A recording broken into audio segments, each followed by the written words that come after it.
Chapter 9. Nothing is more painful to the human mind than, after the feelings have been worked up by a quick succession of events, the dead calmness of inaction and certainty which follows and deprives the soul both of hope and fear. Justine died. She rested, and I was alive. The blood flowed freely in my veins, but a weight of despair and remorse pressed on my heart which nothing could remove. Sleep fled from my eyes. I wandered like an evil spirit, for I had committed deeds of mischief beyond description horrible, and more, much more, I persuaded myself, was yet behind. Yet my heart overflowed with kindness and the love of virtue. I had begun life with benevolent intentions and thirsted for the moment when I should put them in practice and make myself useful to my fellow beings. Now all was blasted. Instead of that serenity of conscience which allowed me to look back upon the past with self-satisfaction, and from thence to gather promise of new hopes, I was seized by remorse and the sense of guilt, which hurried me away to a hell of intense tortures, such as no language can describe. This state of mind preyed upon my health, which had perhaps never entirely recovered from the last shock it had sustained. I shunned the face of man. All sound of joy or complacency was torture to me. Solitude was my only consolation. Deep, dark, death-like solitude.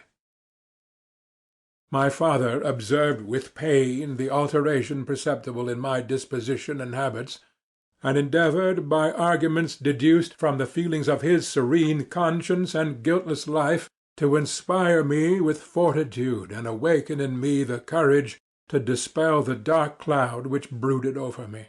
"Do you think, Victor," said he, "that I do not suffer also? No one could love a child more than I loved your brother." Tears came into his eyes as he spoke. "But is it not a duty to the survivors that we should refrain from augmenting their unhappiness by an appearance of immoderate grief? It is also a duty owed to yourself, for excessive sorrow prevents improvement, or enjoyment, or even the discharge of daily usefulness, without which no man is fit for society."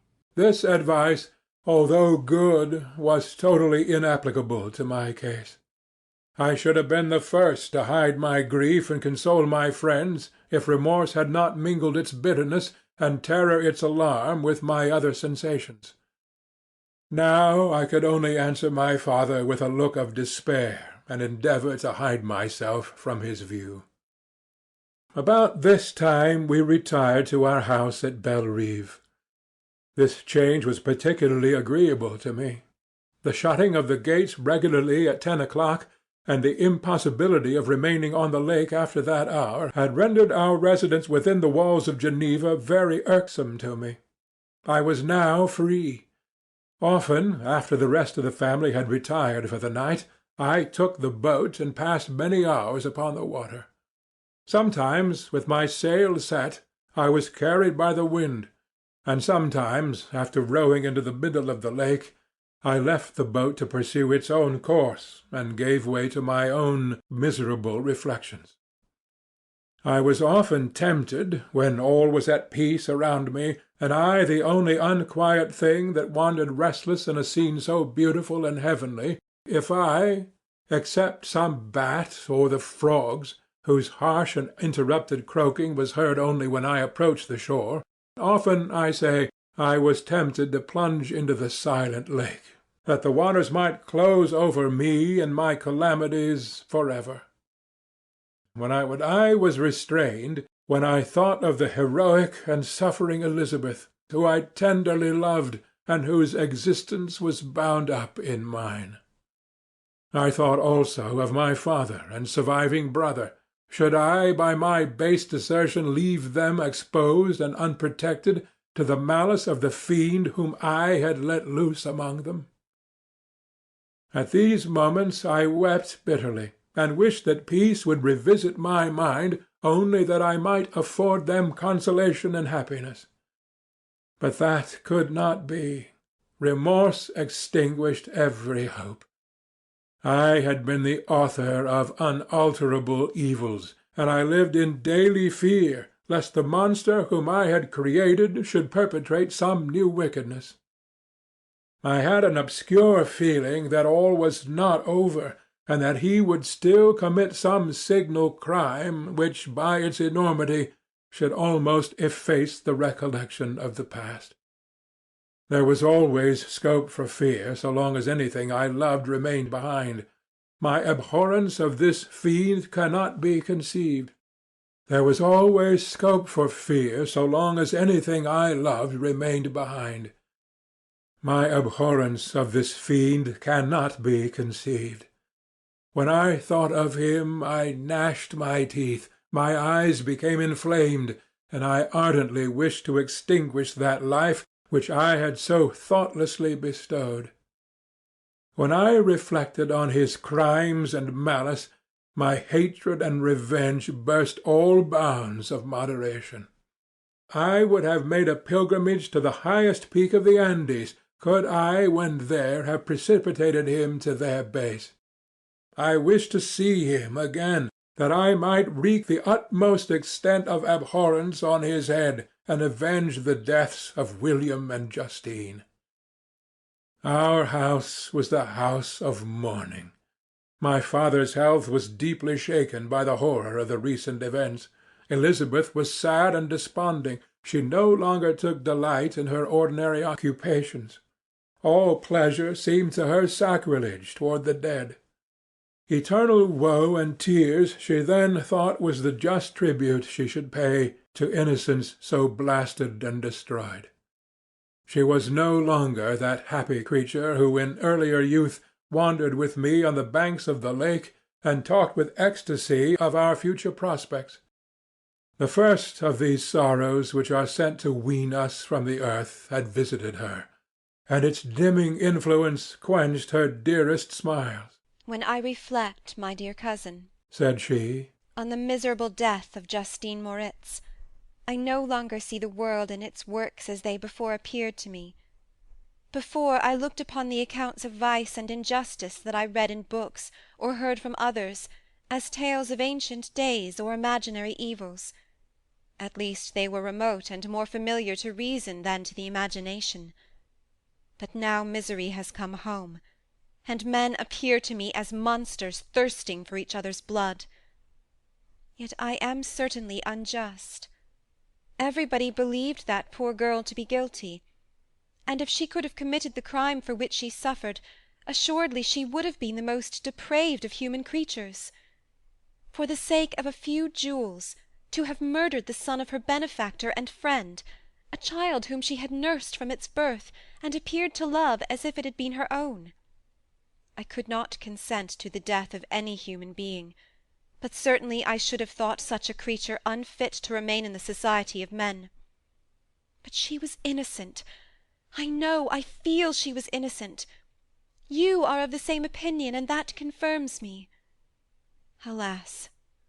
Victor, when falsehood can look so like the truth, who can assure themselves of certain happiness? I feel as if I were walking on the edge of a precipice, towards which thousands are crowding and endeavouring to plunge me into the abyss. William and Justine were assassinated, and the murderer escapes. He walks about the world free, and perhaps respected. But even if I were condemned to suffer on the scaffold for the same crimes, I would not change places with such a wretch." I listened to this discourse with the extremest agony. I, not in deed, but in effect, was the true murderer. Elizabeth read my anguish in my countenance, and kindly taking my hand, said, "My dearest friend, you must calm yourself. These events have affected me, God knows how deeply, but I am not so wretched as you are. There is an expression of despair and sometimes of revenge in your countenance that makes me tremble. Dear Victor, banish these dark passions. Remember the friends around you who centre all their hopes in you. Have we lost the power of rendering you happy? Ah, while we love, while we are true to each other, here in this land of peace and beauty, your native country, we may reap every tranquil blessing. What can disturb our peace? And could not such words from her whom I fondly prized before every other gift of fortune suffice to chase away the fiend that lurked in my heart? Even as she spoke, I drew near to her, as if in terror, lest at that very moment the destroyer had been near to rob me of her. Thus not the tenderness of friendship, nor the beauty of earth nor of heaven, could redeem my soul from woe. The very accents of love were ineffectual. I was encompassed by a cloud which no beneficial influence could penetrate. The wounded deer, dragging its fainting limbs to some untrodden brake, there to gaze upon the arrow which had pierced it, and to die, was but a type of me. Sometimes I could cope with the sullen despair that overwhelmed me, but sometimes the whirlwind passions of my soul drove me to seek, by bodily exercise and by change of place, some relief from my intolerable sensations. It was during an access of this kind that I suddenly left my home, and bending my step towards the near Alpine alleys, sought in the magnificence, the eternity of such scenes to forget myself and my ephemeral, because human, sorrows. My wanderings were directed towards the valley of Chamonix. I had visited it frequently during my boyhood. 6 years had passed since then. I was a wreck, but naught had changed in those savage and enduring scenes. I performed the first part of my journey on horseback. I afterwards hired a mule, as the more sure-footed and least liable to receive injury on these rugged roads. The weather was fine. It was about the middle of the month of August, nearly 2 months after the death of Justine, that miserable epoch from which I dated all my woe. The weight upon my spirit was sensibly lightened as I plunged yet deeper in the ravine of Arve. The immense mountains and precipices that overhung me on every side, the sound of the river raging among the rocks, and the dashing of the waterfalls around, spoke as a power mighty as omnipotence, and I ceased to fear or to bend before any being less almighty than that which had created and ruled the elements, here displayed in their most terrific guise. Still, as I ascended higher, the valley assumed a more magnificent and astonishing character. Ruined castles hanging on the precipices of piny mountains, the impetuous Arve, and cottages, every here and there peeping forth from among the trees, formed a scene of singular beauty. But it was augmented and rendered sublime by the mighty Alps, whose white and shining pyramids and domes towered above all, as belonging to another earth, the habitations of another race of beings. I passed the bridge of Pelissier, where the ravine which the river forms opened before me, and I began to ascend the mountain that overhangs it.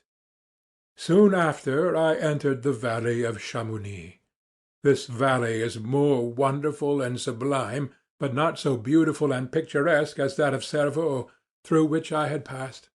The high and snowy mountains were its immediate boundaries, but I saw no more ruined castles and fertile fields. Immense glaciers approached the road. I heard the rumbling thunder of the falling avalanche, and marked the smoke of its passage. Mont Blanc, the supreme and magnificent Mont Blanc, raised itself from the surrounding aiguilles, and its tremendous dome overlooked the valley. A tingling, long-lost sense of pleasure often came across me during this journey. Some turn in the road, some new object suddenly perceived and recognized, reminded me of days gone by, and were associated with the light-hearted gaiety of boyhood. The very winds whispered in soothing accents, and maternal nature bade me weep no more. Then again the kindly influence ceased to act. I found myself fettered again to grief, and indulging in all the misery of reflection. Then I spurred on my animal, striving so to forget the world, my fears, and more than all, myself. Or in a more desperate fashion I alighted and threw myself on the grass, weighed down by horror and despair. At length I arrived in the village of Chamonix. Exhaustion succeeded to the extreme fatigue both of body and of mind which I had endured. For a short space of time I remained at the window, watching the pallid lightnings that played above Mont Blanc, and listening to the rushing of the Arve, which pursued its noisy way beneath. The same lulling sounds acted as a lullaby to my too keen sensations. When I placed my heart upon my pillow, sleep crept over me. I felt it as it came, and blessed the giver of oblivion.